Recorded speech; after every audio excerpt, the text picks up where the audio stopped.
Okay, next up we're going to be building our maze. The first thing you want to do is I'd like to actually make sure that my robot can be used in the code. So just click on your robot, two-finger click on your robot, or use your right mouse button, and go up to this little tag up here.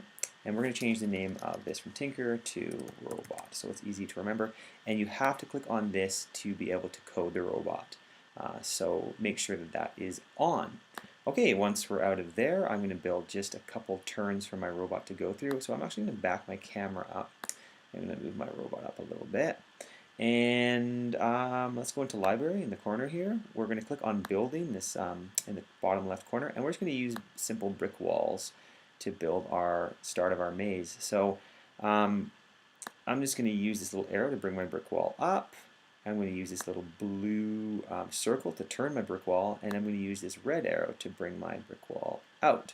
Now my robot right now is a bit big, and I'm just going to rotate a little bit there by clicking on my trackpad and using my other finger.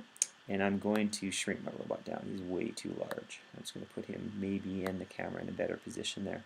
Okay, let's just rotate back. I'm going to click this wall, and I'm going to two-finger click the wall, or right-click mouse button, and I'm going to click on the duplicate button here, and that is going to allow me to create a duplicate. And then I'm just going to extend this duplicate out a little bit this way.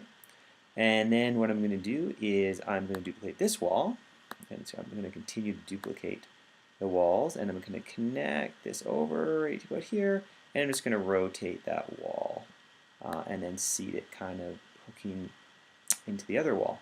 Then I'm going to duplicate this wall and follow suit, grab it, connect it on. Same thing here. I'm just going to duplicate this wall again. We're just going to create a couple simple corners here. I'm going to move my camera angle a little bit so I can see what I'm doing a bit better.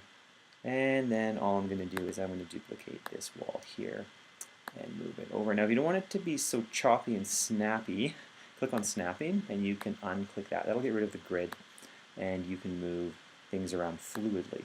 Alright, let's get to the front of our robot here again. Let's just click play. Okay, it looks pretty good.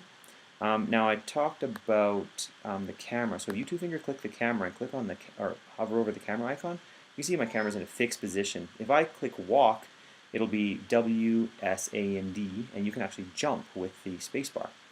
Flies just fly around in orbit is a different one, but we're actually going to stick with fixed position because it's going to be the best way for us to see what we want to do. And we're actually going to move our camera up a little bit, and I'm just going to go on top of my camera, and I'm actually going to rotate my camera down a little bit so we can get a bit of a better view here. I think I actually might move it right there for now. So if I click up here, you see him kind of looking down on the maze. Okay, next video we're going to start to code our robot to move through the maze.